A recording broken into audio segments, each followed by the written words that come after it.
Everybody, कैसे हो सब लोग। आई होप सब एकदम ठीक होंगे। तो बेटा आज आपको, जैसा कि आनंद सर ने प्रॉमिस किया था, जो टेलीग्राम चैनल है हमारा t.me/anandmani001, एक फुल सिलेबस मॉक टेस्ट आपको वहां पर मिला है। अगर चैनल अभी तक ज्वाइन नहीं किया तो कर लो, क्योंकि सारे इंपॉर्टेंट पीडीएफ आपको वहीं पर मिलते हैं। और उस टेस्ट का सॉल्यूशन हम यहाँ पर आज डिस्कस करें, तो जो भी डाउट्स आए होंगे पेपर सॉल्व करते वक्त वो सारी आपको यहाँ पर क्लैरिटी मिल जाएगी। चैनल पर न्यू हो तो चैनल को जरूर सब्सक्राइब कर लेना, बेल आइकन प्रेस कर देना, ताकि सारी इंपॉर्टेंट नोटिफिकेशंस आपको मिलती रहे। जो मुझे पहली बार देख रहे हैं, my name is Nitika Batra and I am your biology educator. तो हम जो फुल सिलेबस मॉक टेस्ट आपको टेलीग्राम चैनल पर मिला था, आप जाइए, आप उसको जरूर से सॉल्व कीजिए। आपको पता चलेगा आपकी प्रिपरेशन किस लेवल पर है। बहुत बेनिफिट होता है क्वेश्चन सॉल्व करने का, वो किसी को भी नहीं छोड़ना चाहिए, है ना। And once you have solve the question, आपके पास वो क्वेश्चन आपको पता है, जहां जहां आपको दिक्कत हुई है आपको सारा सोल्यूशन और क्लैरिटी इस वीडियो से मिल जाएगा। तो हम शुरू करते हैं बिना टाइम वेस्ट करे और क्वेश्चंस को देखते हैं कि किस तरीके के क्वेश्चंस हमारे पास इस टेस्ट में आए थे। सिंपल क्वेश्चंस, बिल्कुल जिस तरीके से नीट के एग्जामिनेशन में क्वेश्चंस बनते हैं वैसे ही पेपर आपको हमने प्रोवाइड करवाया था। क्वेश्चन नंबर 1 देखो, बायोलॉजी का। Ligament connects. अब लिगामेंट के बारे में हम पढ़ते हैं डेंस कनेक्टिव टिश्यू के अंदर, है ना, डेंस रेगुलर कनेक्टिव टिश्यू के अंदर। तो टेंडन और लिगामेंट के बारे में पढ़ते हैं। लिगामेंट किस किस को कनेक्ट करने का काम करता है? बोन को बोन से, जिसकी शॉर्ट फॉर्म में हमेशा बच्चों को सिखाती हूँ, बबली। तो बोन को बोन से कौन ज्वाइन करता है? लिगामेंट। आंसर क्या होगा? 1। आगे देखो question number 102। All enzymes of TCA cycle are located in mitochondrial matrix except one। बहुत इंपॉर्टेंट लाइन है।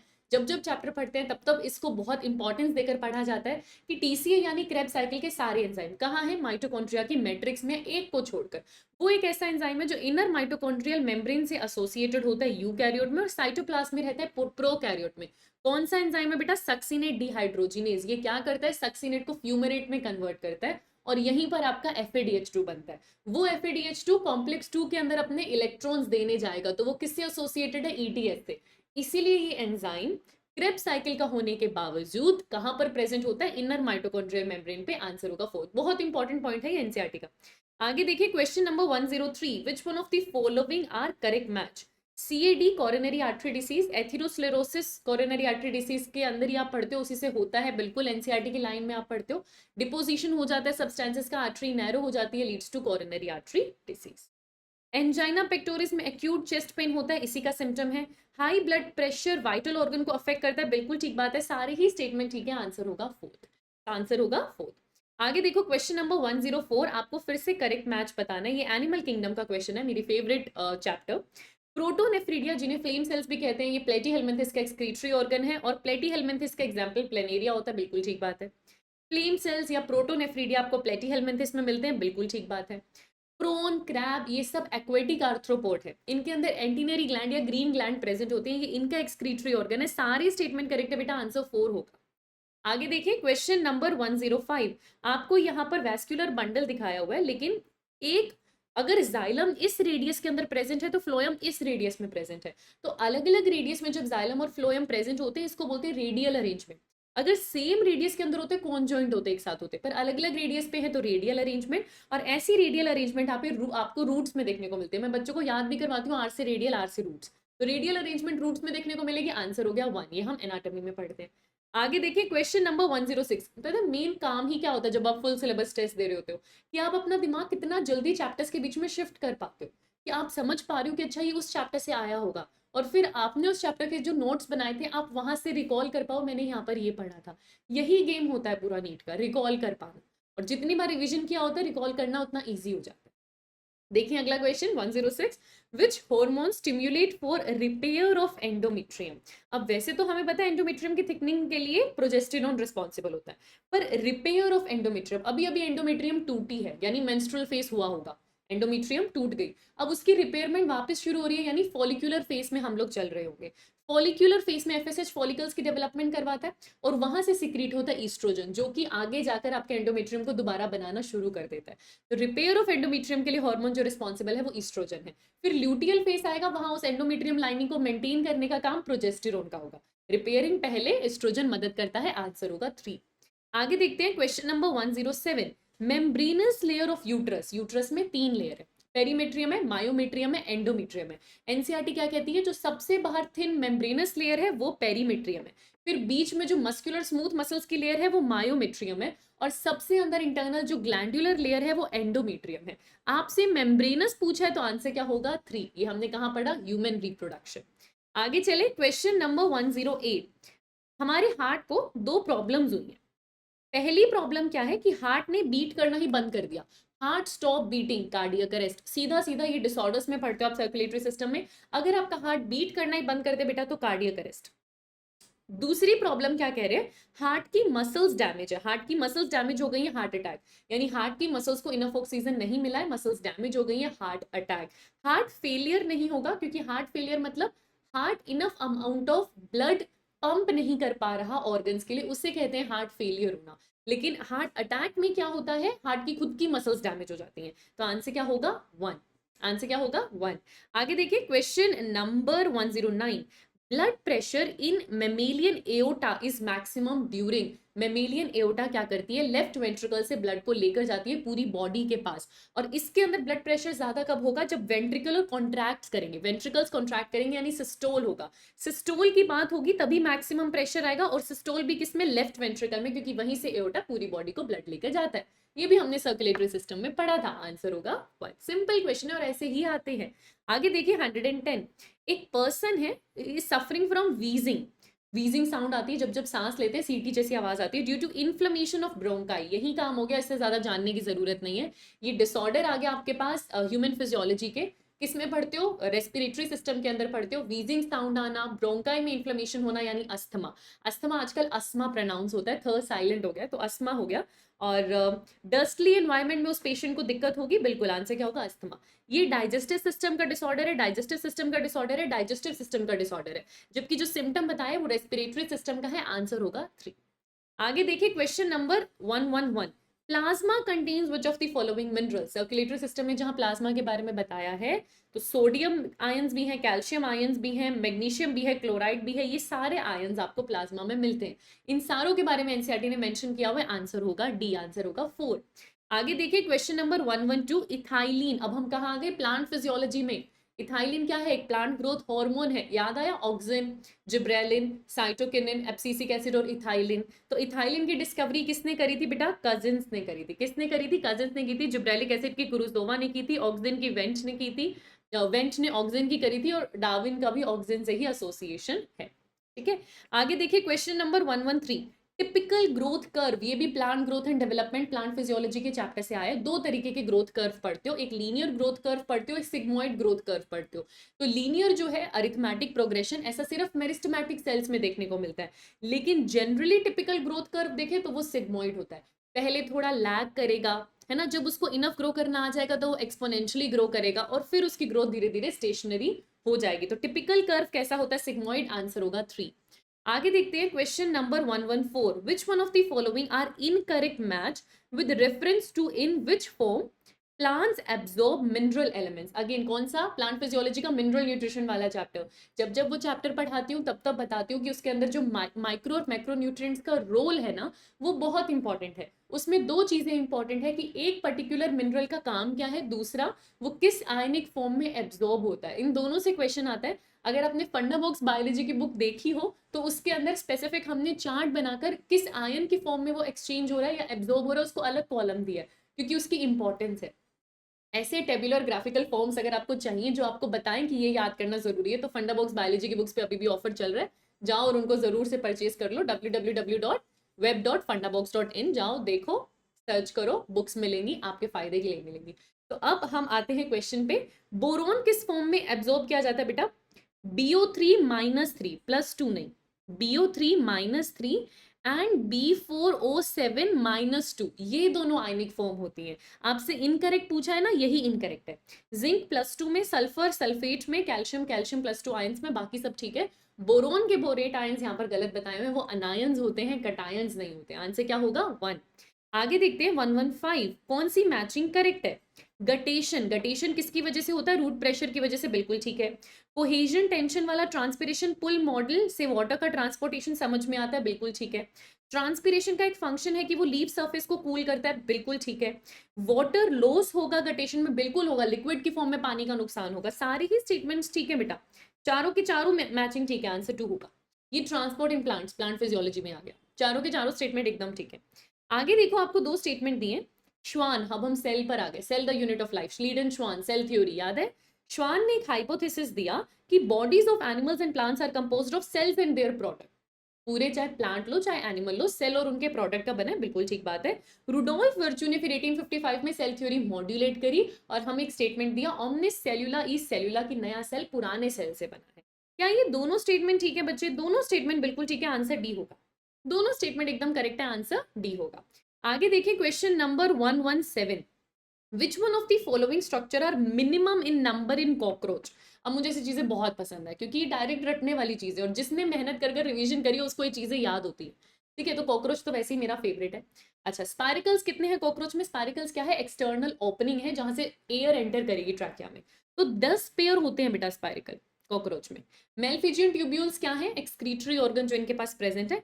100 to 120 मेलफिजियन ट्यूब्यूल्स प्रेजेंट होती है।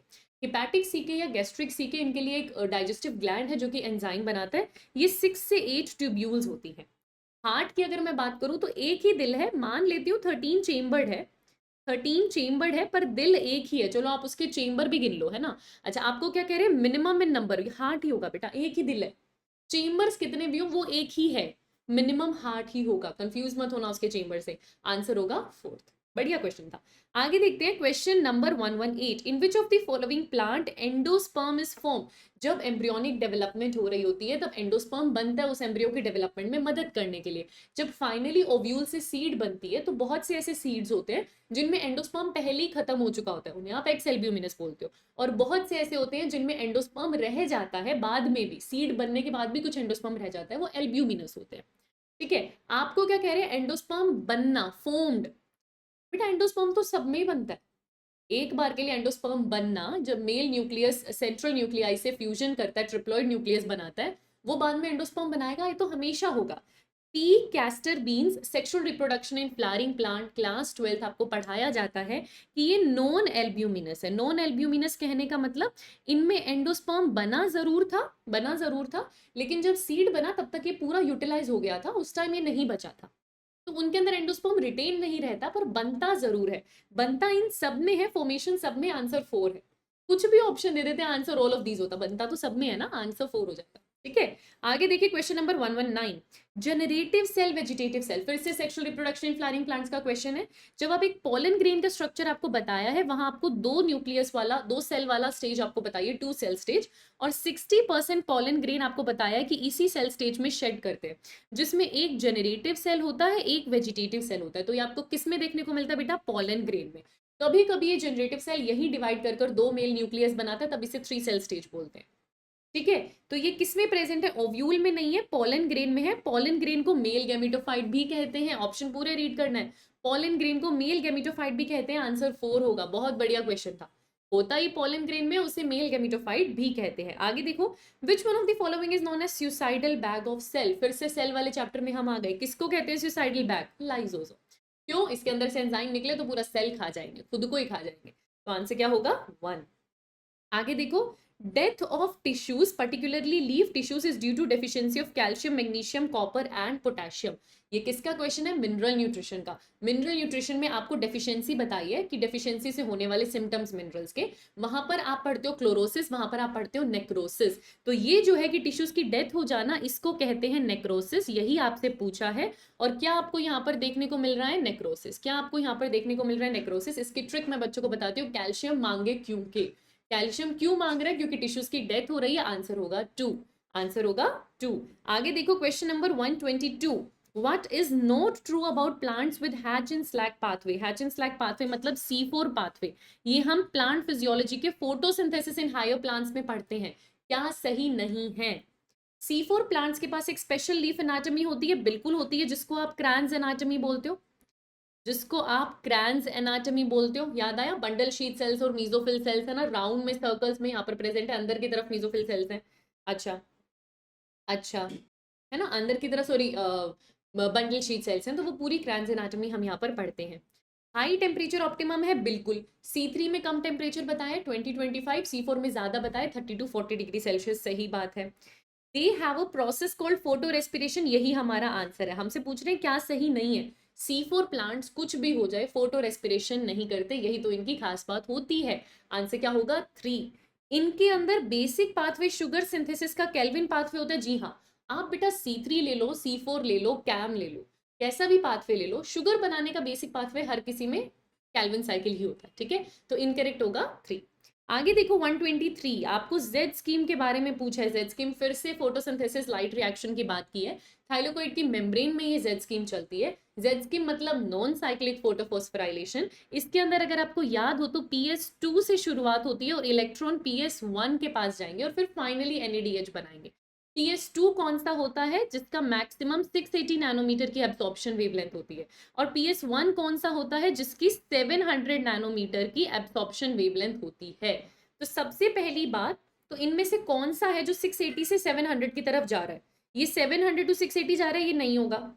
ये 680 टू 700 जा रहा है, पर 680 वाला PS1 नहीं होता, PS2 होता है। ये 700 टू 680 जा रहा है, ये गलत है।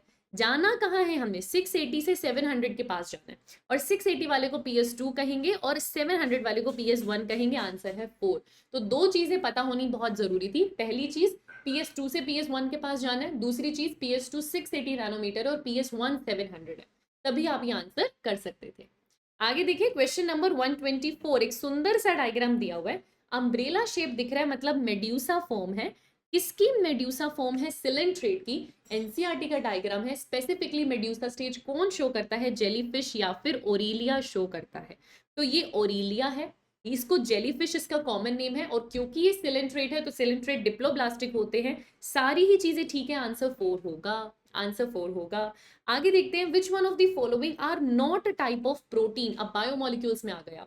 मायोग्लोबिन, जैसे हीमोग्लोबिन है वैसे मायोग्लोबिन है। मसल्स में प्रेजेंट होने वाला पिगमेंट है, ग्लोबिन प्रोटीन्स है।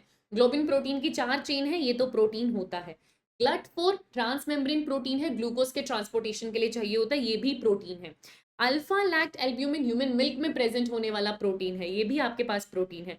थाइमिडीन, थाइमिडीन कब कहते हैं? जब थाइमीन हमारे पास हो, जो कि एक नाइट्रोजन बेस है। अगर मैं इससे यहाँ पर शुगर ऐड कर दूं तो एक न्यूक्लियोसाइड बनता है। और जब आप नाइट्रोजन बेस से शुगर ऐड कर देते हो तब आप ऐसे वर्ड्स यूज करते हो, जैसे साइटोसिन साइटिडीन बना लेगा, थाइमीन थाइमिडीन बना लेगा, है ना। एडिनिन एडिनोसिन बना लेगा। तो थाइमिडीन क्या है? एक न्यूक्लियोसाइड है, प्रोटीन नहीं है। आंसर होगा 4। बायोमोलिक्यूल्स में पढ़ते हैं। आगे देखिए question number 126। An ability to resist pulling force. फिर से plant physiology, transport in plants. आप पढ़ते हो कोहेजन, टेंशन, पुल थ्योरी, जिसमें आप कुछ फोर्सेस पढ़ते हो, जैसे अडहेजन, जैसे कोहेजन, जैसे सरफेस टेंशन। उन तीनों की वजह से पानी को टेंसाइल स्ट्रेंथ मिलती है। टेंसाइल स्ट्रेंथ मतलब नीचे से ग्रेविटी उसे पुल कर रही है, फिर भी पानी रेजिस्ट कर कर ऊपर चढ़ जाता है। तो ये प्रॉपर्टी जिससे वाटर उस पुलिंग फोर्स, ग्रेविटी के पुलिंग फोर्स को रेजिस्ट कर कर भी ऊपर चढ़ जाता है, पानी ऊपर तक जाता है, इसको आप क्या बोलते हो? Tensile strength. तो ट्रांसपीरेशन के टाइम पानी के पास दो प्रॉपर्टीज गेन होती है, टेंसाइल स्ट्रेंथ और कैपिलैरिटी। लेकिन पुलिंग फोर्स को रेजिस्ट करने को आप बोलते हो टेंसाइल स्ट्रेंथ। आंसर होगा 2। एक बार एनसीईआरटी रीड करी होगी ना अगर ढंग से सारी, ट्रस्ट मी, कुछ एक्स्ट्रा नहीं पढ़ा, ये सारे क्वेश्चन सॉल्व हो सकते हैं। आगे देखिए question number 127। Usually the source is understood to be that part of the plant which synthesize the food, that is the leaf, and sink is that part that needs or store the food, but sources and sinks may be reversed। ये किसकी बात हो रही है? Phloem की movement की बात हो रही है कि जहां खाना बनता है उसे आप सोर्स कहते हो, जहां जाता है उसे सिंक कहते हो। अक्सर सोर्स लीफ होती है और सिंक फ्रूट्स या जिसको जरूरत है खाने की। लेकिन ये चेंज हो सकता है। चेंज कैसे हो सकता है? नीड के अकॉर्डिंग। अगर ऐसा स्प्रिंग सीजन चल रहा है या कोई और ऐसा प्लांट है जिसका स्टोरेज ऑर्गन रूट है, उस time developing birds, developing flowers को जरूरत है, तो खाना कहां से जाएगा? रूट से लीफ की तरफ जाएगा। जरूरत के हिसाब से सोर्स और सिंक बदलते हैं, एनसीईआरटी का स्टेटमेंट है। आंसर होगा 1। आंसर होगा 1। आगे देखें, in which type of natural selection more individuals acquire peripheral characters value at both ends of distribution curve. अगर मैं एक डिस्ट्रीब्यूशन कर्व कहूं जहां पर ज्यादा से ज्यादा इंडिविजुअल पेरिफेरल कैरेक्टर में है, दोनों एंड्स, इस एंड वाले कैरेक्टर में भी बहुत सारे ऑर्गेनिज्म मिल रहे हैं, इस एंड वाले कैरेक्टर में भी बहुत सारे ऑर्गेनिज्म मिलते हैं। जब हमें दो एक्सट्रीम पीक मिलती हैं, ऐसे कर्व को आप क्या बोलते हो? Disruptive natural selection. ऐसी सिलेक्शन को क्या बोलते हो? Disruptive natural selection. अगर एक मीन वैल्यू पर मिलता तो स्टेबलाइजेशन। अगर कोई एक तरफ पीक होती, या तो ये वाली पीक होती या ये वाली पीक होती, तो डायरेक्शनल कहते। लेकिन दोनों एंड्स पर मिल रही है तो क्या बोलते हैं? डिसरप्टिव। एवोल्यूशन में पढ़ते हैं, बहुत अच्छे से पढ़ते हैं, एक पूरा पेज एनसीईआरटी इसको डेडिकेट करती है। आंसर क्या होगा? 3। आगे देखते हैं question number 129, how many matching are correct with reference to brain. देख लो जरा, हाइपोथैलेमस हम फोर ब्रेन में पढ़ते हैं, एसोसिएशन एरिया इंटरसेंसरी एसोसिएशन मेमोरी के लिए रिस्पॉन्सिबल, फोर ब्रेन में पढ़ते हैं। हिपोकैम्पस हाइंड ब्रेन में नहीं पढ़ते हैं, हाइंड ब्रेन में क्या आ रहा है, पोन्स, मेडुला ऑब्लोंगेटा और सेरिबेलम। हिपोकैम्पस कहाँ आएगा, फोर ब्रेन में, तो ये तो गलत है। कोर्पोरा क्वाड्रिजेमिना हाइंड ब्रेन में पढ़ते हैं, नहीं मिड ब्रेन में पढ़ते हैं। मिड ब्रेन में डोर्सल साइड पे हमारे पास लॉब्स प्रेजेंट है, चार लॉब्स प्रेजेंट है जिन्हें हम कोर्पोरा क्वाड्रिजेमिना कहते हैं, तो वो मिड ब्रेन में हमको मिलता है। कितनी मैचिंग करेक्ट है, दो ही मैचिंग करेक्ट है, आंसर 3 होगा। आगे देखते हैं question number 130, which one of the following is incorrect match for endocrine gland. ACTH adrenocorticotropic hormone कौन रिलीज करता है, एंटीरियर पिट्यूटरी। टीआरएल प्रोलैक्टिन कौन बनाता है, anterior pituitary. GH growth hormone कौन बनाता है, एंटीरियर पिट्यूटरी। एफएसएच और एलएच हमारे गोनाडोट्रोपिन्स कौन बनाता है, एंटीरियर पिट्यूटरी। तो इनकरेक्ट क्या हो जाएगा, 3। इनकरेक्ट क्या हो जाएगा, 3। थायराइड में ना थायरोक्सिन हार्मोन बनता है, ग्रोथ हार्मोन नहीं। आंसर क्या होगा, 3। Which statement is true for X linked recessive trait. अगर कोई एक्स लिंक्ड रिसेसिव ट्रेट है तो वो it will shows inheritance from carrier female to male progeny, सही बात है। एक्स लिंक कोई भी डिसीज होती है क्रिस क्रॉस इनहेरिटेंस दिखाती है, फीमेल से मेल में जाएगी, बिल्कुल ठीक। इसके एग्जांपल में दो एनसीईआरटी आपको एग्जांपल देती है, हीमोफीलिया और कलर ब्लाइंडनेस। तो हीमोफीलिया इसका एग्जांपल है। हीमोफीलिया वाई लिंक्ड है, नहीं एक्स लिंक्ड है। Possibility of female becoming haemophilic is rare, बिल्कुल ठीक बात है, एनसीईआरटी लिखती है कि क्योंकि एक्स लिंक्ड रिसेसिव ट्रेट है, जब तक दोनों एक्स क्रोमोसोम्स पर ये जीन नहीं प्रेजेंट होगा तब तक हीमोफीलिया नहीं हो सकता। तो फीमेल में आपको दोनों क्रोमोसोम्स पर ये ऐसा डिफेक्टिव जीन चाहिए, एक स्टेटमेंट लिखी जाती है। एक्स लिंक्ड रिसेसिव डिसीज अगर किसी फीमेल में होनी है तो उसकी मदर कैरियर होनी चाहिए एटलीस्ट, और फादर को डिसीज होनी चाहिए पक्का से, तभी वो डिसीज किसी बच्चे में आएगी। और अगर पेरेंट में वो डिसीज है तो वो इतना लंबा रह ही नहीं पाते, इसीलिए फीमेल में ये डिसीज रेयर देखने को मिलती है। लेकिन मेल में इस डिसीज के लिए आपको क्या चाहिए, बस एक कैरियर मदर, वो होना आसान है, इसीलिए x linked recessive disease female में रेयर होती है। ये स्टेटमेंट बिल्कुल ठीक है। मुझे बताने कितने स्टेटमेंट करेक्ट है, तो फर्स्ट भी करेक्ट है, सेकंड भी करेक्ट है, फोर्थ भी करेक्ट है, आंसर डी होगा, आंसर 4 होगा। आगे देखो 132, if a DNA sample contain 2000 nucleosome then what is the number of H2A H3 H4 histone। Nucleosome की अगर आप बात करोगे, न्यूक्लियोसोम में कौन कौन से हिस्टोन होते हैं, H2A H2B H3 H4। मैं एक न्यूक्लियोसोम की बात कर रही हूँ, एक न्यूक्लियोसोम में ये भी दो हैं, ये भी दो हैं, ये भी दो हैं, ये भी दो हैं, टोटल 8 होते हैं, ऑक्टामर होता है। H2B तो हमसे पूछा ही नहीं, तो H2B को तो यहीं पर हटा देंगे, हमसे H2A H3 H4 पूछा है। अगर एक न्यूक्लियोसोम में ये भी दो है, ये भी दो है, ये भी दो है, और ऐसे 2000 न्यूक्लियोसोम है, तो 2000 से मल्टीप्लाई कर दीजिए। H2A भी कितना होगा, 2 इंटू 2000। H3 कितना होगा, 2 इंटू 2000। H4 कितना होगा, 2 इंटू 2000। यानी सब क्या होंगे, 4000। आंसर क्या होगा, 3। बस इतना पता होना चाहिए था कि एक न्यूक्लियोसोम में कितने होते हैं, आंसर होगा 3। What is similarity between syphilis and gonorrhea? Syphilis और गोनोरिया रिप्रोडक्टिव हेल्थ क्लास 12 का चैप्टर। दोनों डिसीज क्यूरेबल हैं, जी हाँ। सेक्सुअली ट्रांसमिटेड डिसीज के बारे में जब आप पढ़ते हो तो जो ट्रिपल एच आपके पास है, जेनाइटल हर्पीज, HIV और हेपेटाइटिस बी, ये तीनों एच क्यूरेबल नहीं होते, बाकी सब क्यूरेबल है। तो सिफिलिस गोनोरिया क्यूरेबल है। रिप्रोडक्टिव ट्रैक्ट इन्फेक्शन भी बोलते हैं इसको, वेनेरियल डिसीज भी बोलते हैं, सेक्सुअली ट्रांसमिटेड इन्फेक्शन भी बोलते हैं। सारे स्टेटमेंट ठीक हैं, ये दोनों नॉन क्यूरेबल नहीं है। ABC करेक्ट है, आंसर 1 होगा, आंसर 1 होगा। आगे देखो क्वेश्चन नंबर 134, असर्शन रीजन आया है, बैक्टीरिया में ट्रांसक्रिप्शन के time splicing does not take place, बिल्कुल ठीक बात है, बैक्टीरिया में कभी स्प्लाइसिंग नहीं होती। बैक्टीरिया में mRNA does not contain both intron and exon, बिल्कुल ठीक बात है, जब उनमें इंट्रॉन है ही नहीं तो इंट्रॉन हटाने के लिए स्प्लाइसिंग करेंगे क्यों। दोनों स्टेटमेंट ठीक है और करेक्ट एक्सप्लेनेशन भी है, आंसर 1 होगा। अच्छा, नोट लिखा है पहले में, नोट लिखा है पहले में, दोनों एकदम ठीक है और करेक्ट एक्सप्लेनेशन भी है, आंसर डी होगा। जल्दबाजी नहीं करनी है, सारे ऑप्शन रीड करने, एकदम करेक्ट है दोनों स्टेटमेंट और बढ़िया से एक्सप्लेन भी किया हुआ है, आंसर 4 होगा। यहाँ पर हमें दिखाया हुआ है नेशनल बर्ड पीकॉक पैवो क्रिस्टाटस। ये एनिमल किसको बिलोंग करता है, ये एनिमल फाइलम कोडेटा को बिलोंग करता है। ये फाइलम कोडेटा के अंदर सब फाइलम वर्टिब्रेटा की सुपर क्लास टेट्रापोडा की क्लास एव्स के अंदर आता है। आंसर क्या होगा? 2। आगे देखते हैं 136, विच one of the following is correct statement? Brood parasitism क्या हमें बर्ड्स में देखने को मिलता है? बिल्कुल, क्रो और कोयल, है ना, कुकू और क्रो। ब्रूड पैरासिटिज्म बर्ड्स में होता है, बात बिल्कुल ठीक है। कस्क्यूटा में लार्ज ग्रीन लीव्स है? नहीं, कस्क्यूटा पैरासाइट है, उसके पास खुद के पास क्लोरोफिल है नहीं लीव्स में, तभी तो दूसरे पर डिपेंड होना पड़ता है फूड के लिए। Blood sucking female mosquito is a type of parasite? No, it is a vector. Parasite तो प्लाज्मोडियम है, ये खुद एक वेक्टर है, ये सिर्फ वेक्टर का काम करिए और कुछ भी नहीं। डॉग्स की सरफेस पर, बॉडी पर जो टिक्स आ जाती हैं, क्या वो एंडोपैरासाइट है? नहीं, वो बॉडी के ऊपर है तो वो एक्टोपैरासाइट है, एंडोपैरासाइट नहीं है। आंसर 1 होगा। आगे देखो, which one of the following is incorrect match? Ecology, biodiversity and conservation में पढ़ते हो। डोडो एक बर्ड है, एनिमल है, ठीक है, बर्ड है। ये ऑस्ट्रेलिया से नहीं, मॉरिशियस से एक्सटिंक्ट हुई है। पूरे पैराग्राफ में, मुझे पेज नंबर एग्जैक्टली नहीं याद, पर पूरे पैराग्राफ में हर एक जगह मेंशन है जहां से ये एक्सटिंक्ट हुई है। तो डोडो मॉरिशियस से एक्सटिंक्ट हुई है, ये गलत हो जाएगा।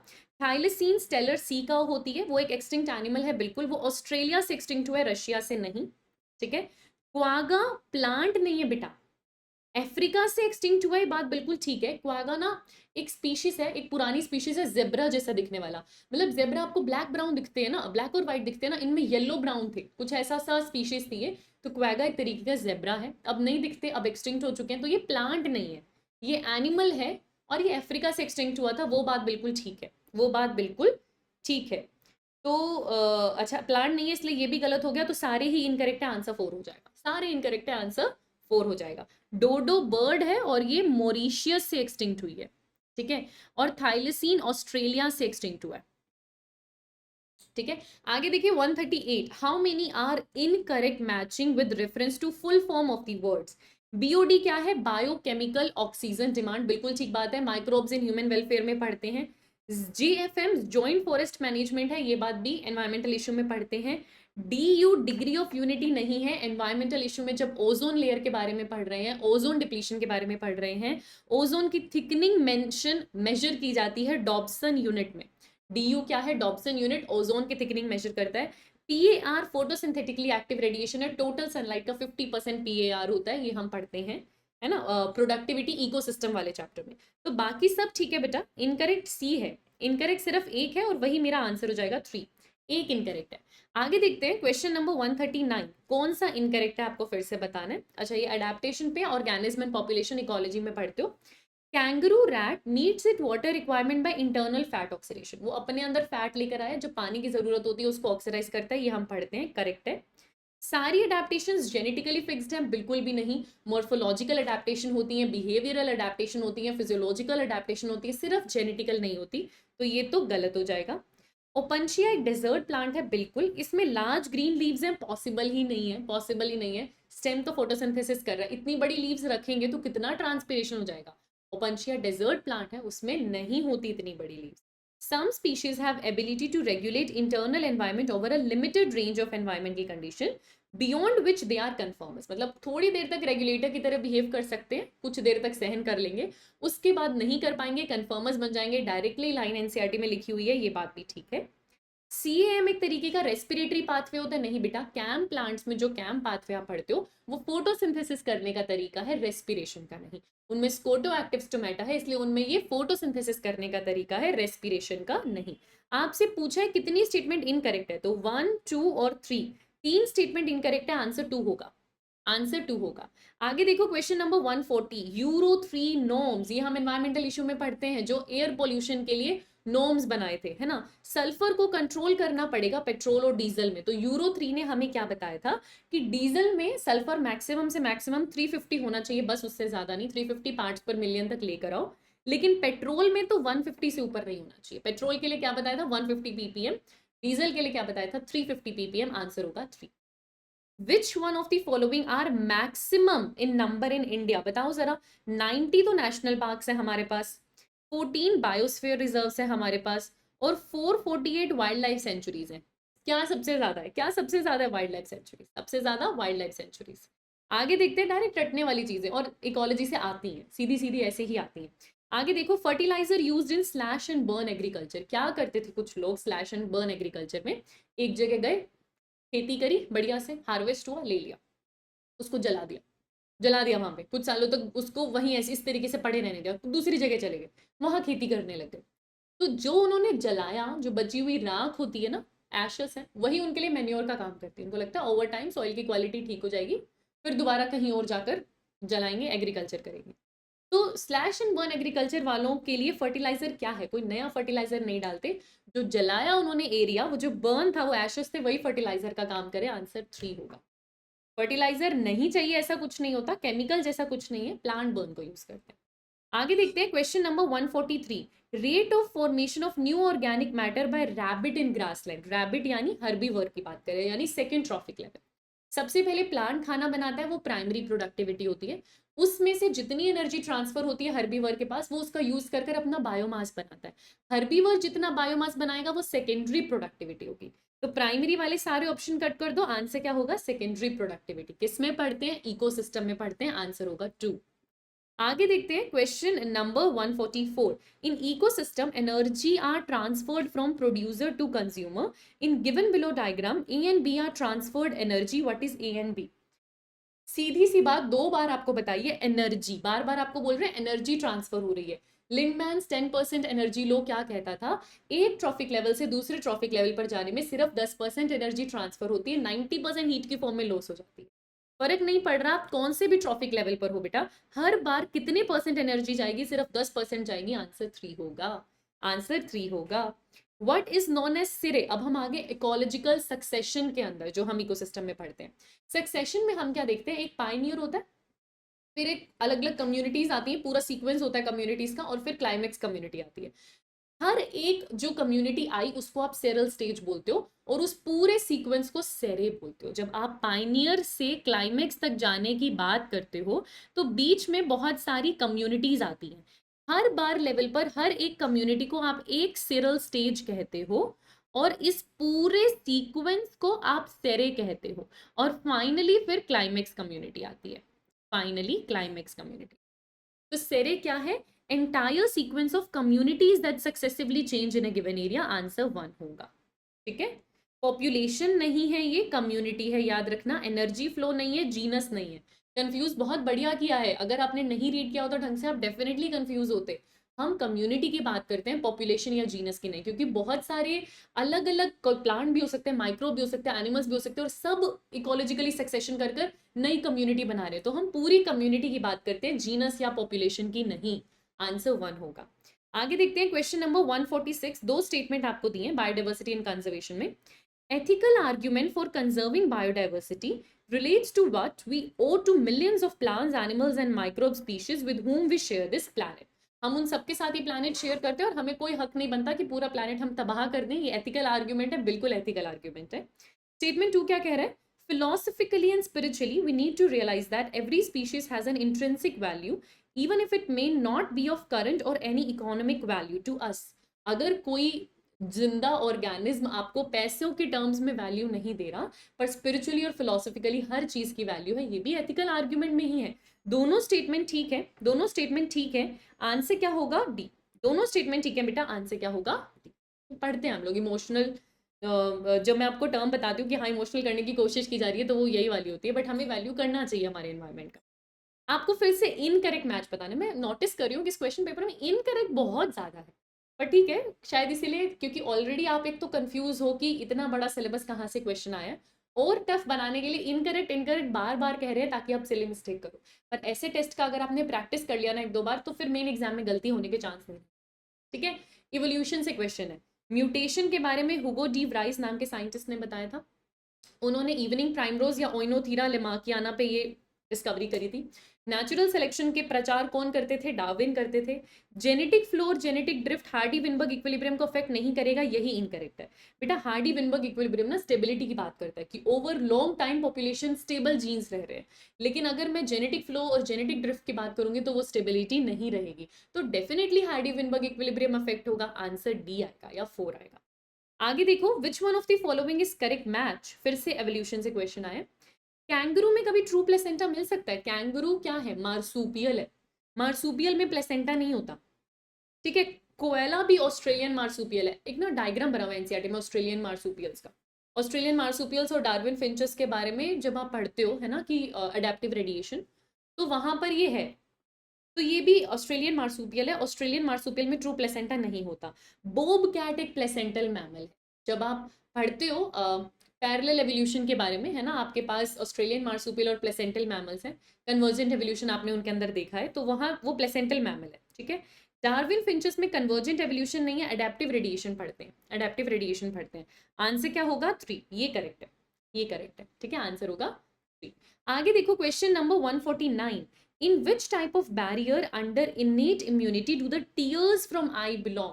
एनसीईआरटी ने इन सब बैरियर्स का एग्जाम्पल आपको दिया। सबसे पहले फिजिकल बैरियर की बात करिए कि स्किन हो गया, या रेस्पिरेटरी ट्रैक्ट का म्यूकस हो गया, यूरोथीलियम हो गया, वो सब। फिर आपको बोला है फिजियोलॉजिकल बैरियर, जिसमें स्टमक में एसिड हो गया, जिसमें सलाइवा हो गया, जिसमें टीयर्स आ गए। तो टीयर्स भी फिजियोलॉजिकल बैरियर्स के अंदर ही आते हैं। सेल्यूलर में फिर WBC, न्यूट्रोफिल वगैरह आते हैं, और साइटोकाइन में इंटरफेरोन आते हैं। आंसर होगा 2। आगे देखो 150, 2 स्टेटमेंट दिए। Entamoeba histolytica is a bacterial parasite. Biological classification में पढ़ते हो एंटा अमीबा हिस्टोलाइटिका, अमीबा में पढ़ते हो। अमीबा प्रोटोजोन है, प्रोटोजोन प्रोटिस्टा में आता है, बैक्टीरिया में नहीं आता, ये गलत है। एंटा अमीबा हिस्टोलाइटिका अमीबिक डिसेंट्री करता है, ये ठीक है। तो स्टेटमेंट 1 गलत है, स्टेटमेंट 2 करेक्ट है। स्टेटमेंट 1 गलत है, स्टेटमेंट 2 करेक्ट है। 3 होगा, 3 होगा, आंसर 3 होगा। आगे देखो क्वेश्चन नंबर 151। मिडवे हो गया, हमने 50 क्वेश्चन कर लिए। आगे देखते हैं। ट्रांसक्रिप्शन और ट्रांसलेशन कपल कहाँ होते हैं? बैक्टीरियाज में। बैक्टीरिया में ना ऐसा नहीं है कि ट्रांसक्रिप्शन हो गया वेट करेंगे ट्रांसलेशन के लिए, उनकी तो जगह भी अलग अलग नहीं है। साइटोप्लाज्म में ट्रांसक्रिप्शन हुआ है, साइटोप्लाज्म में ट्रांसलेशन होना है, तो तुरंत ही शुरू हो जाता है। इसीलिए वहां पर अगर रेगुलेशन करना है ना जीन एक्सप्रेशन का, तो रेट ऑफ ट्रांसक्रिप्शन पे कर लो, वरना बाद में नहीं कर पाओगे। ये पढ़ते हैं हम मॉलिक्यूलर बेसिस ऑफ इनहेरिटेंस में। आगे देखते हैं, आगे देखते हैं question number 152। DNA is genetic material in which virus? तो आपको बताया है कि वायरस के अंदर आरएनए भी जेनेटिक मटेरियल हो सकता है, डीएनए भी हो सकता है। टीएमवी में आरएनए होता है, क्यूबी बैक्टीरियोफेज में आरएनए होता है। मॉलिक्यूलर बेसिस ऑफ इनहेरिटेंस में ये 2 एग्जांपल देते हैं कि दोनों वायरस में आरएनए जेनेटिक मटेरियल है। एचआईवी में भी आरएनए जेनेटिक मटेरियल होता है, पोलियो वायरस में भी आरएनए होता है बेटा। इसमें से डीएनए किसी में भी नहीं है, आंसर डी होगा। डीएनए जेनेटिक मटेरियल होता है बैक्टीरियोफेज में, उसमें डबल स्टैंडर्ड डीएनए होता है, ठीक है। और एनिमल को इन्फेक्ट करने वाले ज्यादातर वायरस में डीएनए जेनेटिक मटेरियल होता है, बट इन सब में आरएनए। आंसर 4 होगा। आगे देखो, during DNA replication Okazaki fragments used to elongate. Okazaki fragments lagging strand में दिखाई देते हैं, एंड लैगिंग स्ट्रैंड में दे आर अब देखो यहाँ पर अगर मैं आपको बना दूं, वैसे तो हम ये डायरेक्ट याद कर लें तो भी बहुत बेटर है। अगर मैं बोलूँ ये स्ट्रैंड 5 प्राइम टू 3 प्राइम है, और ये स्ट्रैंड 3 प्राइम टू 5 प्राइम है, ठीक है। आपने 5 प्राइम टू 3 प्राइम डायरेक्शन में, ये रहा मेरा हेलिकेज जिसने 5 प्राइम टू 3 प्राइम डायरेक्शन में चेन को ओपन किया होगा।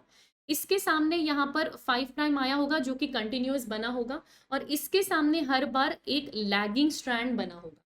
तो जो लैगिंग स्ट्रैंड बन रहा है, अगर ये मेरा रेप्लिकेशन फोक है, तो it is going away from the replication fork. Lagging strand, Okazaki fragments lagging strand में बनते हैं, and they goes away from the replication fork. Answer 3 होगा। ये रेप्लिकेशन फोक है, और ये इस डायरेक्शन में जा रहे हैं, और ये इस डायरेक्शन में जा रहे हैं, तो away from the replication fork. आगे देखते हैं 154। Spliceosomes are not found in cells of. Spliceosome splicing में मदद करता है। स्प्लाइसिंग किस में नहीं होती? बैक्टीरिया में नहीं होती, मोनेरा में नहीं होती, तो उनमें कभी स्प्लाइसोसोम नहीं मिलेगा। बाकी सब यूकैरियोट है, बाकी सब में मिलेगा। आंसर 3 होगा। आगे देखो, which one of the following is correct match? VNTR। VNTR क्या होता है? Variable number of tandem repeats. कुछ ऐसे स्पेसिफिक रिपीट जो अलग अलग नंबर पे, अलग अलग कॉपी नंबर से रिपीट होते हो अलग अलग ऑर्गेनिज्म में। हमने ये कहाँ पढ़ा था? Mini satellites. ये इसी का यूज कर कर, इसी पैटर्न का यूज कर कर हम एक इंसान का डीएनए का फिंगरप्रिंट बनाते हैं। तो इसे हम डीएनए फिंगरप्रिंटिंग में यूज करते हैं। जी हाँ, डीएनए फिंगरप्रिंटिंग के अंदर हम लोग ब्लॉटिंग का यूज करते हैं, बिल्कुल, क्योंकि उसके बाद हम हाइब्रिडाइजेशन करते हैं। हाइब्रिडाइजेशन के बाद ऑटो रेडियोग्राफी करते हैं, वो भी करते हैं। ये सारे स्टेप्स हैं डीएनए फिंगरप्रिंटिंग के, तो सारी चीजें इन्वॉल्व है। आंसर 4 होगा। आगे देखो, how many matchings are correct? अब ये माइक्रोब्स इन ह्यूमन वेलफेयर में आ गया। साइक्लोस्पोरिन ए और स्टैटिन दोनों बायोएक्टिव मॉलिक्यूल हैं, दोनों बायोएक्टिव मॉलिक्यूल हैं। ट्राइकोडर्मा से आपको साइक्लोस्पोरिन मिलता है, और मोनास्कस परप्यूरिया से आपको स्टैटिन मिलता है। ये ब्लड कोलेस्ट्रॉल को लोअर करने का काम करता है, ब्लड कोलेस्ट्रॉल को लोअर करने का काम करता है स्टैटिन। और जो साइक्लोस्पोरिन है वो इम्यूनोसप्रेसेंट है ना, सर्जरी के टाइम इसका यूज करते हैं, ये इम्यूनोसप्रेसेंट है, ठीक है। इन पे बहुत ज्यादा PYQ बने हुए हैं। ओके, अच्छा। लेप्रोसी एक फंगल डिसीज है? नहीं, लेप्रोसी एक बैक्टीरियल डिसीज है, माइक्रोबैक्टीरियम लेप्री से होती है ये। वूपिंग कफ एक वायरल डिसीज है? नहीं, ये भी बैक्टीरियल डिसीज है, बोटेला पट्रियोसिस से होती है ये, ठीक है। आपको नाम नहीं याद रखना, बट दोनों बैक्टीरियल डिसीज है। एंटीबायोटिक्स इनके अगेंस्ट आज के टाइम में हम बना सकते हैं। करेक्ट कितने हैं? दो, दो करेक्ट है। आगे देखते हैं question number 157, which one of the following is incorrect match. ये क्वेश्चन कहाँ से है? Strategies of enhancement in food production, जहां पर हमने इंसेक्ट रेजिस्टेंट और पेस्ट रेजिस्टेंट वेराइटीज बनाई है। तो चिली को हमने पेस्ट रेजिस्टेंट बनाया है, पूसा सदाबहार वो वेराइटी है, बिल्कुल ठीक है। वीट के अंदर हिल बर्ड से उसको रेजिस्टेंट बनाया है, हिमगिरी वेराइटी है, बिल्कुल ठीक है।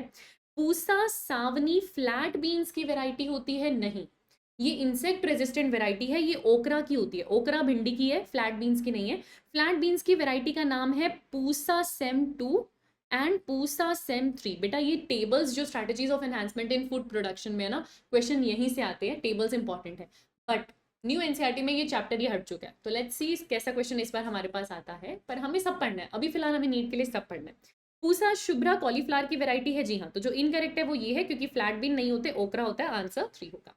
आगे देखो, what is correct about Hind 2। ये कहां पढ़ते हो? बायोटेक्नोलॉजी प्रिंसिपल्स में, प्रिंसिपल्स एंड प्रोसेसेस में। हिंद 2 क्या है? एक रेस्ट्रिक्शन एंडोन्यूक्लियस है। पहला रेस्ट्रिक्शन एंडोन्यूक्लियस यही ढूंढा था। It's functioning depends on specific DNA nucleotide sequence, उसी पर ये कट लगाएगा, कहीं और नहीं लगाएगा। It cuts DNA by identifying a specific sequence of 6 base pairs. हाँ, 6 बेस पेयर्स का सीक्वेंस होता है, सही बात है। सारे स्टेटमेंट एकदम करेक्ट है, आंसर 4 होगा। सारे स्टेटमेंट एकदम करेक्ट है, आंसर 4 होगा।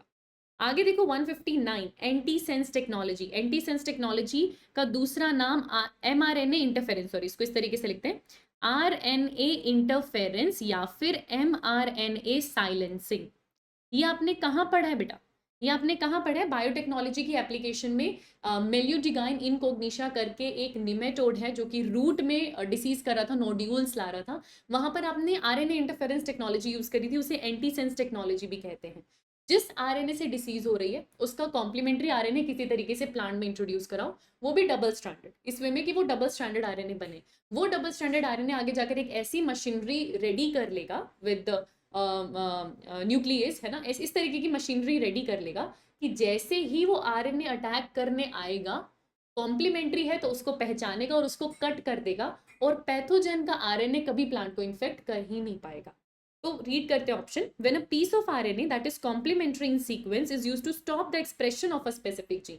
उसी जीन के एक्सप्रेशन को रोकने के लिए उसका कॉम्प्लीमेंट्री सीक्वेंस आप यूज करते हो, इसे ही एंटी सेंस टेक्नोलॉजी कहते हैं, इसे ही आरएनए इंटरफेरेंस कहते हैं, इसे एमआरएनए साइलेंसिंग कहते हैं। बिल्कुल ठीक बात है। आरएनए पॉलीमरेज से डीएनए बनाना ऐसा कुछ नहीं है, हम कोई फॉरेन एंटीजन नहीं ला रहे या सोमा क्लोनल वेरिएंट नहीं बना रहे।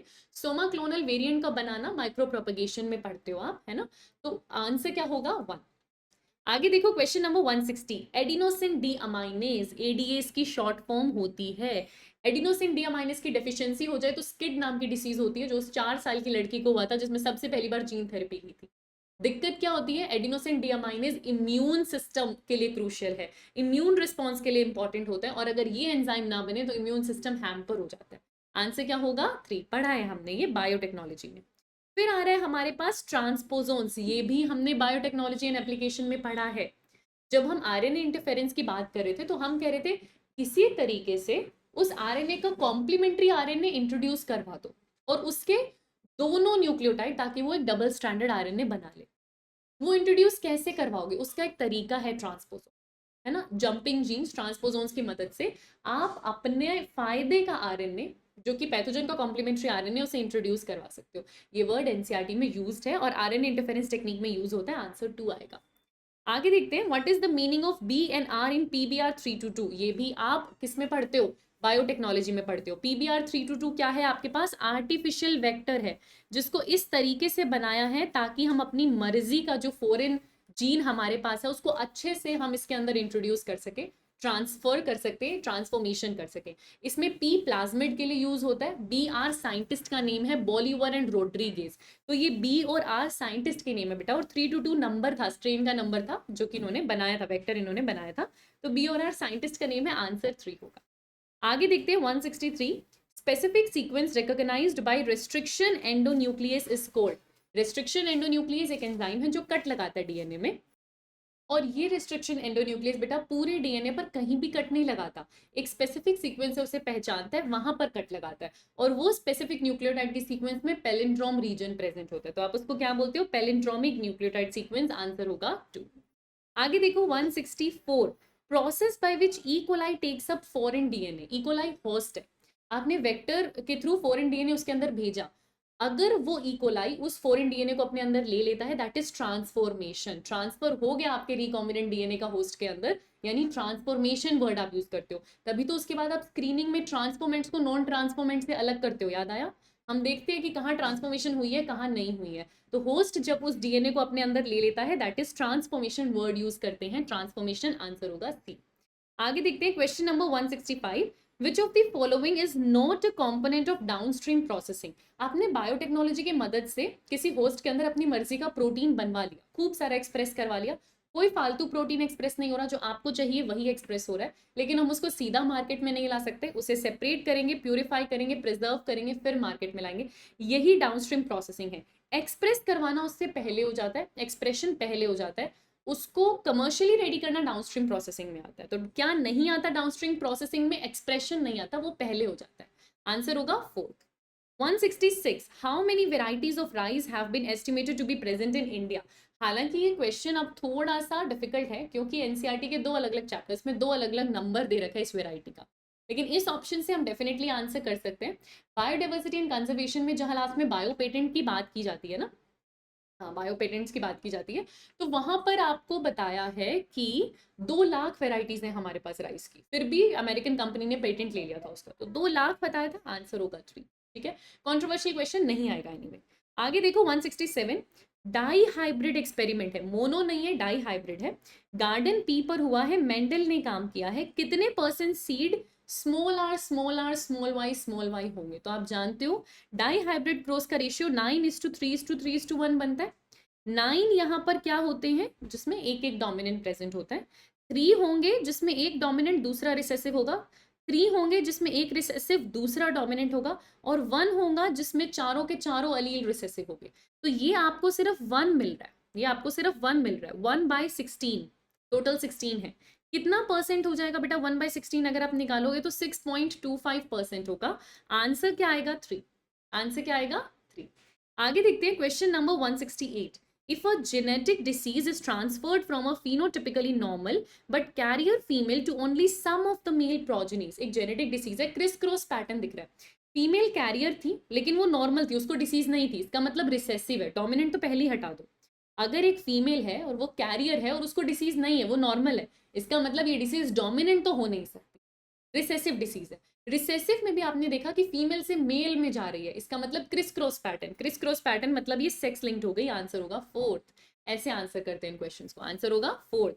आगे देखो आपको 2 स्टेटमेंट दिए है, mutation is a phenomena which result in alteration of DNA sequence, DNA sequence बदलेगा, consequently result in changes in genotype बदलेगा, और फिर फिनोटाइप बदलेगा, म्यूटेशन से डीएनए सीक्वेंस बदलेगा तो जीनोटाइप बदलेगा तो फिनोटाइप बदलेगा, बिल्कुल ठीक बात है।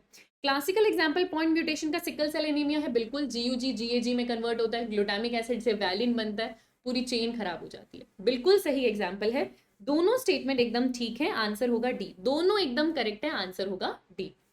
170 देखो, how many genotype and phenotype possible in human blood group, ये तो एनसीईआरटी का स्टेटमेंट है जो मैं बच्चों को रटने के लिए कह देती हूँ कि तो रट लो, क्वेश्चन आने का बहुत ज्यादा चांस है, हालांकि हमने फॉर्मूला से इसको निकाला भी हुआ है, तो हम जानते हैं कि 3 अलग अलग अलील हैं, तो हमारे पास जीनोटाइप 6 तरीके के बनने पॉसिबल है, पर फिनोटाइप 4 ही बनते हैं, या तो ए या तो बी या तो ए बी या तो ओ, 4 ही ब्लड ग्रुप पॉसिबल है। जीनोटाइप हालांकि मैं यहाँ पर बना देती हूँ, आई ए से भी ए ब्लड ग्रुप आता है, आई ए और स्मॉल आई से भी ए ब्लड ग्रुप आता है, आई बी से भी बी ब्लड ग्रुप का फिनोटाइप आएगा, आई बी और स्मॉल आई से भी बी ही ब्लड ग्रुप आएगा, आई ए और आई बी एक साथ आ गए तो को डोमिनेंस होगा और ए बी आपको दिखाई देगा, और स्मॉल आई एक साथ आ गए तो ओ ब्लड ग्रुप आएगा, तो 1 2 3 4 5 6 6 जीनोटाइप हैं, लेकिन फिनोटाइप 4 ही पॉसिबल है, आंसर 4 होगा, आंसर 4 होगा। आगे देखो, which one of the following bone are minimum in number in human, तो देखते हैं, हमें सारी हड्डियों का 206 हड्डियों का हिसाब किताब पता है, ट्रू रिब्स हमारे पास 12 रिब्स हैं, जिसमें से पहली 7 ट्रू रिब्स होती हैं, फिर 8, 9 और 10 वाली फॉल्स रिब होती हैं, फिर 11th और 12th वाली फ्लोटिंग रिब्स होती हैं। सर्वाइकल वर्टिब्री गर्दन में, नेक में 7 है, फ्लोटिंग रिब्स आ गया यहाँ पे। तो फॉल्स होती है 8, 9, 10 3 होती हैं, फ्लोटिंग रिब्स होती है 11th और 12th यानी 2 होती हैं।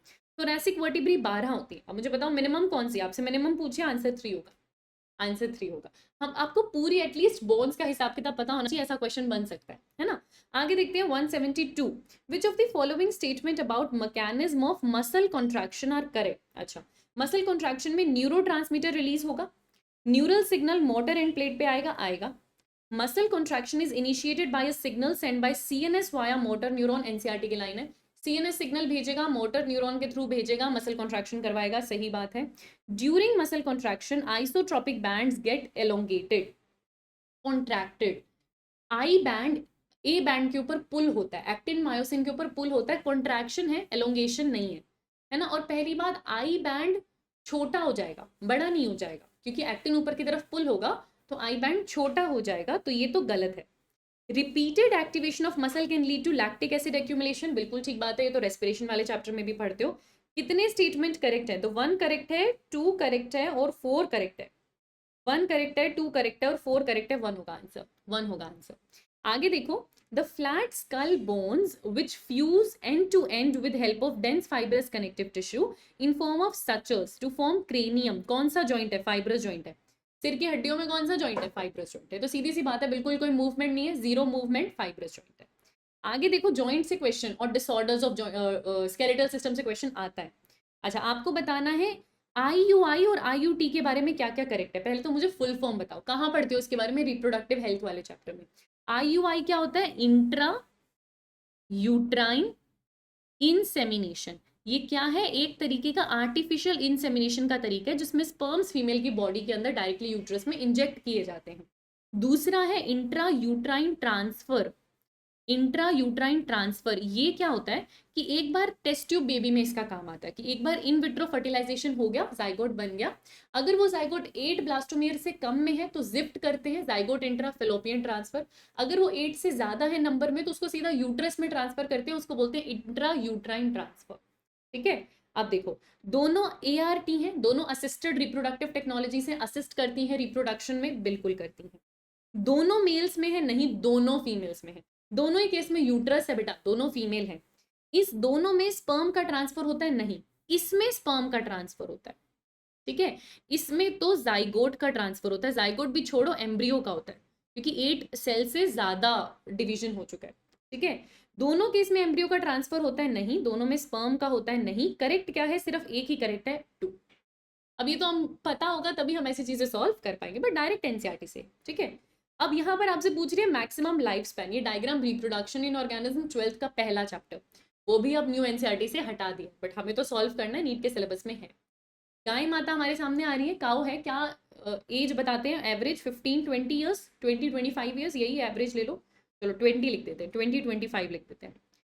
घोड़े की 60 ईयर्स की एज होती है, क्रो 15 ईयर्स होता है और पैरेट 140 ईयर्स होता है, 140 ईयर्स होता है। मैक्सिमम कौन है बेटा, पैरेट है, पैरेट है, डी, मैक्सिमम डी है, पैरेट है। ठीक है, आगे देखो, which secrete enzyme trypsinogen and nuclease, trypsinogen pancreas secrete करता है, ट्रिप्सिनोजन, काइमोट्रिप्सिनोजन, अमीनोपेप्टिडेज। अरे हाँ, अब ठीक है ना, trypsinogen, chymotrypsinogen, carboxypeptidase, pro carboxypeptidase, हम ये सब जाइमोजन किसके से सिक्रीट होते हैं, पैनक्रिया से सिक्रीट होते हैं, आंसर 3 होगा। In children, क्वासीहोकर and merismus are produced due to PEM, protein energy malnutrition. क्वासीहोकर में प्रोटीन की कमी होती है, मेरिस्मस में प्रोटीन प्लस कैलोरीज की दोनों की कमी हो जाती है। ठीक है, अगला देखते हैं क्वेश्चन नंबर 178। टर्मिनलाइजेशन, साइनेप्टोनीमल कॉम्प्लेक्स, कायस्मेटा, ये सब टर्म्स किस में आती हैं, ये सब टर्म्स प्रोफेज 1 मियोसिस 1 में हम लोग देखते हैं, जब क्रॉसिंग ओवर या रिकॉम्बिनेशन करवाना होता है, तब आंसर होगा 2। आगे देखो 179, synapsis occurs between, zygotene stage में साइनेप्टोनीमल कॉम्प्लेक्स बनता है, पेयरिंग होती है, पेयरिंग होती है दोनों होमोलोगस क्रोमोसोम्स के बीच में। तो साइनेप्सिस किसके बीच में होगा, होमोलोगस क्रोमोसोम्स के बीच में, उनकी नॉन सिस्टर क्रोमेटिड्स का क्रॉसिंग ओवर होता है, आंसर आएगा 4th। 180 देखो, करेक्ट सीक्वेंस क्या है सेल साइकिल में, सेल साइकिल का सीक्वेंस क्या है, पहले G1 फिर S फिर G2 फिर M, आंसर होगा 3। ये तो सिंपल था, बहुत सिंपल था। आगे देखो, which of the following statement is incorrect? Equational division is usually restricted to diploid cell. बेटा इक्वेशनल डिवीजन मतलब माइटोसिस। अब एनिमल्स के अंदर माइटोसिस अक्सर सिर्फ डिप्लॉयड सेल्स में ही देखी जाती है। ठीक है, चलो ठीक है, मैं इस स्टेटमेंट को सही मान सकती हूँ। In all social insect haploid cells divide by mitosis. आपके जो हनी बी का जो ड्रोन है ना, उसके अंदर हैप्लॉइड सेल्स माइटोसिस से डिवाइड कर रहे हैं, है ना। सारे सोशल इंसेक्ट्स में haploid cells divide by mitosis, ये तो गड़बड़ है। A very significant contribution of mitosis is cell repair. जी हाँ, माइटोसिस का एक बहुत बड़ा सिग्निफिकेंस है कि वो रिपेयरिंग में मदद करता है। तो इनकरेक्ट बेटा 2 आ जाएगा, यहाँ पे इनकरेक्ट क्या हो जाएगा, 2 आ जाएगा। आगे देखो 182, what is glucosamine and N acetyl glucosamine? नाग नाम जो आप पढ़ते हो, ये कहाँ है, बायोमोलिक्यूल्स में, पॉलीसेकेराइड्स जहाँ पढ़ते हैं ना वहां पे। तो ये मॉडिफाइड शुगर है, पॉलीसेकेराइड्स में मैं बात कर रही हूँ ना, ग्लूकोज गैलेक्टोज शुगर है, लेकिन आपने मॉडिफाई किया है। तो these are chemically modified sugars. Answer होगा 3, आंसर होगा 3। आगे देखो 183, how many of the following fungus found in class deuteromycetes? Deuteromycetes में तो कंफ्यूजन है ही नहीं, क्योंकि एनसीईआरटी 3 ही एग्जाम्पल आपको बताती है, Alternaria, trichoderma, Colletotrichum. Alternaria, trichoderma, Colletotrichum, 3 ही एग्जाम्पल्स की हमसे बात की जाती है, और ये तीनों एग्जाम्पल्स यहाँ पर हैं।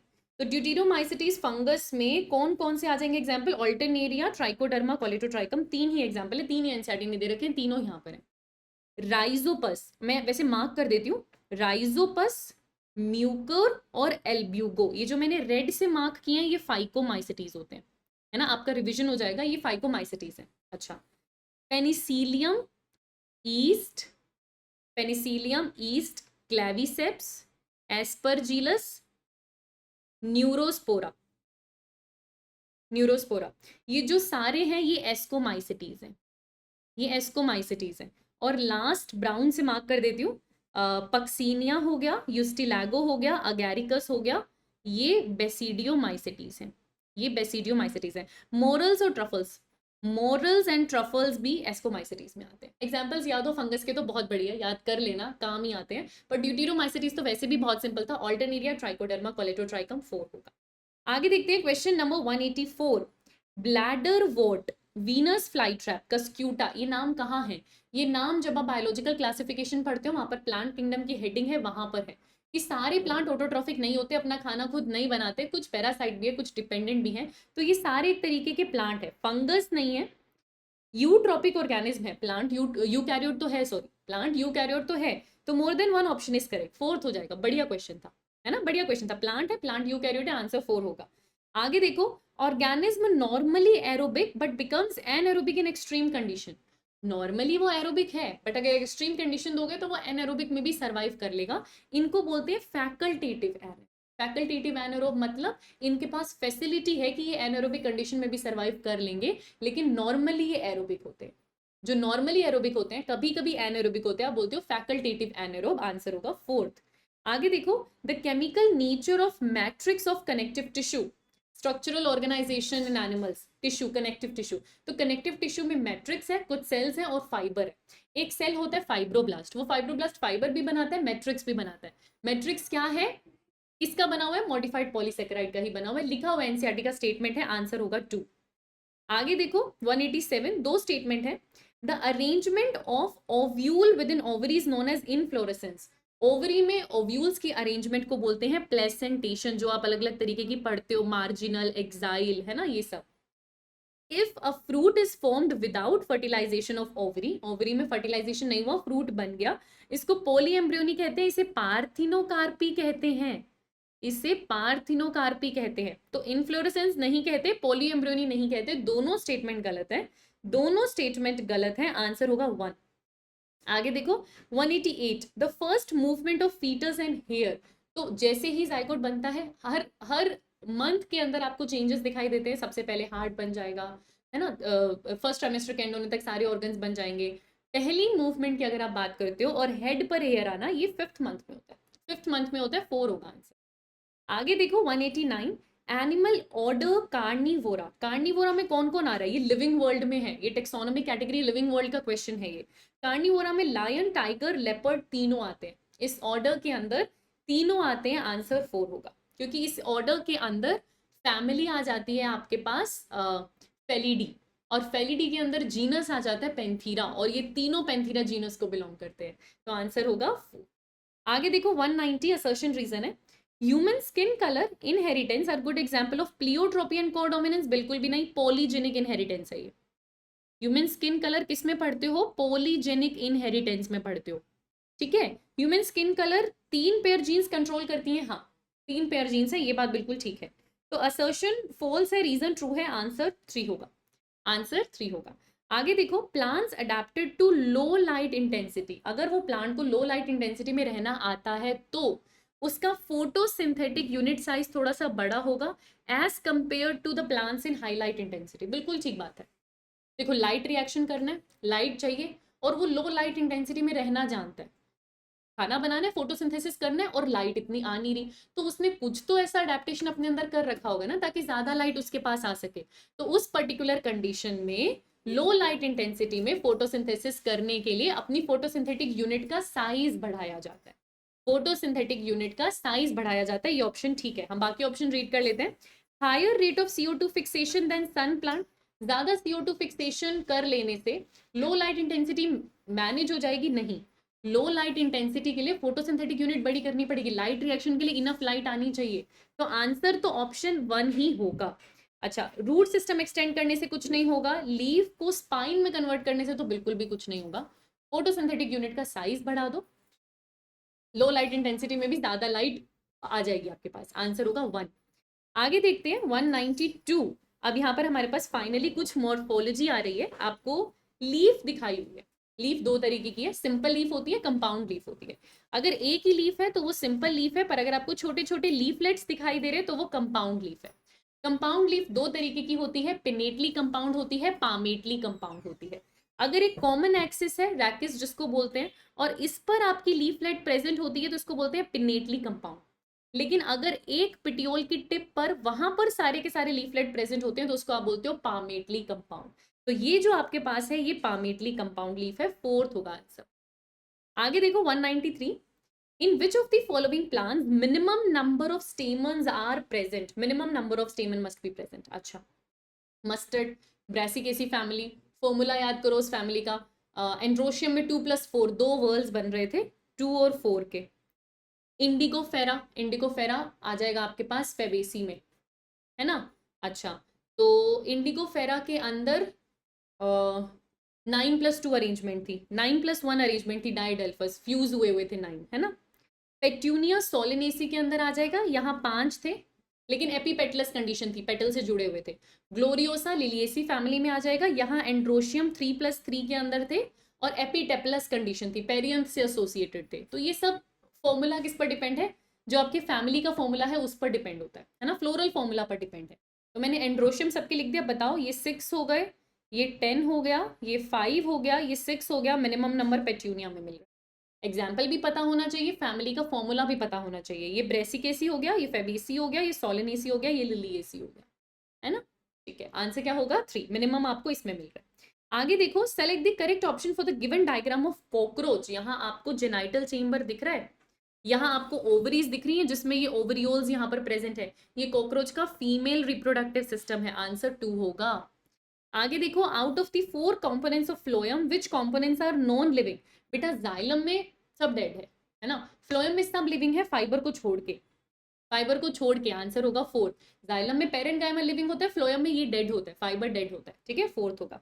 आगे देखो, hypodermis and dicot stem, dicot stem में एपिडर्मिस के नीचे हाइपोडर्मिस है, स्पेसिफिकली एनसीईआरटी लिखती है कि वो किसका बना है, वो कॉलेनकाइमा का बना है। स्टेम में जो हाइपोडर्मिस है वो कॉलेनकाइमा का बना है, 1 होगा।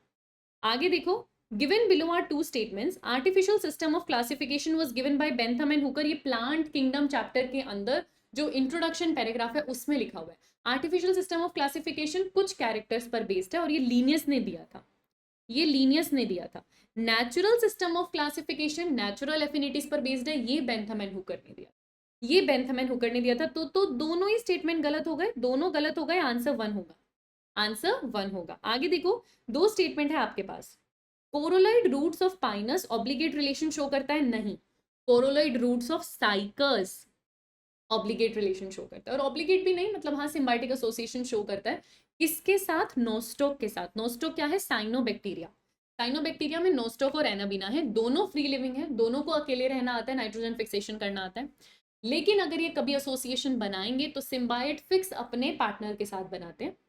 नोस्टॉक बनाता है कोरोलेड रूट्स ऑफ साइकस के साथ और एनाबीना बनाता है अजोला फर्न के साथ, तो ये फिक्स होता है। ठीक है, तो ये गलत हो गया बेटा। Eukaryote heterotrophic organism present in coralloid roots. Cycas की कोरोलोइड रूट में कौन बैठा है, एसोसिएशन कौन बना रहा है, एक यूकैरियोट नहीं प्रोकैरियोट, हेट्रोट्रोफिक नहीं ऑटोट्रोफिक, क्योंकि साइनोबैक्टीरिया बैठा है वहां पे। तो ये भी गलत हो गया, दोनों स्टेटमेंट गलत हो गए बेटा, आंसर फिर से 1 हो जाएगा, आंसर फिर से 1 हो जाएगा। अगेन स्टेटमेंट बेस्ड क्वेश्चन आ रहा है आपके पास। टेरिडोफाइट में स्पोरोफाइट मल्टीसेलुलर ऑटोट्रॉफिक होते हैं, टेरिडोफाइट में गेमिटोफाइट मल्टीसेलुलर होते हैं, बिल्कुल हैप्लोडिप्लॉइड कंडीशन है आपके पास, है ना। दोनों मल्टीसेलुलर है, gametophyte sporophyte independent multicellular autotrophic है। दोनों स्टेटमेंट ठीक है, दोनों स्टेटमेंट ठीक है, आंसर होगा 4th। दोनों स्टेटमेंट ठीक है, आंसर होगा 4th। फिर से स्टेटमेंट बेस्ड क्वेश्चन है। The region of stem where leaves are born, उसे आप नोड्स कहते हो, and internode is portion between two nodes, सही बात है। All stem perform the function of storage of food, support, protection and of vegetative propagation.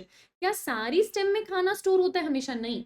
हाँ ठीक है, प्रोटेक्शन वेजिटेटिव प्रोपगेशन भी सारी स्टेम नहीं करती। ठीक है, हम पढ़ते हैं ट्यूबर के बारे में, है ना, इन सब चीज़ों के बारे में, अंडरग्राउंड स्टेम फूड स्टोर कर रहे हैं, आलू हो गया, समझ में आता है, पर क्या सारी स्टेम्स ये करती हैं, फूड स्टोर करती हैं? नहीं, ऐसा नहीं है। तो यहाँ पर स्टेटमेंट 1 करेक्ट है, बट स्टेटमेंट 2 करेक्ट नहीं है, आंसर 2 होगा, आंसर 2 होगा। तो यहाँ पर आपके 200 क्वेश्चंस का सेट, आपका मॉक टेस्ट खत्म हो जाता है। आई होप आपने ज्यादा से ज्यादा क्वेश्चन सही किए होंगे। ऐसे ही इंपॉर्टेंट क्वेश्चंस को मार्क करती हुई बुक से अगर आपको पढ़ना है तो हमारी फंडा बॉक्स बुक्स अवेलेबल है, आप जा सकते हैं, उन्हें अभी भी अवेल कर सकते हैं, ऑफर आपके लिए चल रहा है। fundabox.in पे जाइए, बुक्स आपको मिल जाएंगी। टेलीग्राम चैनल ज्वाइन कर लो, ऐसे टेस्ट आपको अभी से मिलते रहेंगे जो आपकी प्रैक्टिस बेटर करते रहेंगे। और अगर आप ड्रॉपर्स हैं तो ऐसे टेस्ट आपको डेफिनेटली सिखा देंगे कि कौन से पोर्शन है जहाँ आपको थोड़ी ज़्यादा मेहनत करने की ज़रूरत है। चैनल पर न्यू हो तो चैनल को सब्सक्राइब कर दो और मैं आपसे मिलती रहूंगी इसी चैनल पर। Thank you so much, have a nice day and keep learning.